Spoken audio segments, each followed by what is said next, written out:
Sun Risers కొట్టే కొట్టుడుకు గత ఏడాది ఐపీఎల్లో పరుగుల వర్షం కురిసింది. 3 సార్లు 250+ స్కోర్ చేసిన సన్ రైజర్స్ జట్టు ఆర్సీబీతో జరిగిన మ్యాచ్లో ఏకంగా 287 కొట్టి ఐపీఎల్ చరిత్రలోనే హైయెస్ట్ స్కోర్ని తన పేరు పైన నమోదు చేసుకుంది. కాగా ఈ ఏడాది సన్ రైజర్స్ ఖచ్చితంగా 300 కొడుతుందని ఫ్యాన్స్ ఎక్స్పెక్టేషన్స్ పెట్టుకోగా ఆ అంచనాలకు ఏమాత్రం తగ్గకుండా తొలి మ్యాచ్లోనే రాజస్థాన్ రాయల్స్ పైన 286 కొట్టి తామెంత డేంజరస్ టీమో ప్రత్యర్థులకు తెలిపింది. ఈ సీజన్లో పక్కా 300 కొడతామంటూ సన్ రైజర్స్ ప్లేయర్స్ ఆయా సందర్భాల్లో కామెంట్స్ చేస్తుంటే తాజాగా సన్ రైజర్స్ మాజీ ఆటగాడైన డేల్ స్టెయిన్స్ సైతం 300 స్కోర్ పైన స్పందించాడు. నేను చిన్న జోస్యాన్ని చెప్తాను.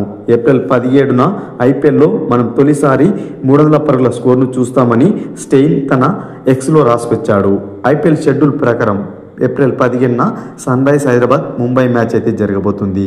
ఈ మ్యాచ్ ముంబైలోని వాంకడే స్టేడియం వేదికగా జరగబోతుంటే ఇరు జట్లలోనూ ముంబై అదేవిధంగా సన్ రైజర్స్ జట్లలోనూ హిట్టర్లు ఉండడంతో స్టెయిన్ ఈ అంచనా వేసినట్టు తెలుస్తుంది. కాగా సన్ రైజర్స్ జట్టు ఏ మ్యాచ్తో 300 స్కోర్ను సాధిస్తుందని మీరు అనుకుంటున్నారో కామెంట్ బాక్స్లో కామెంట్ చేయండి. మరొక ఇంట్రెస్టింగ్ వీడియోతో మీ ముందు ఉంటాను ఫ్రెండ్స్.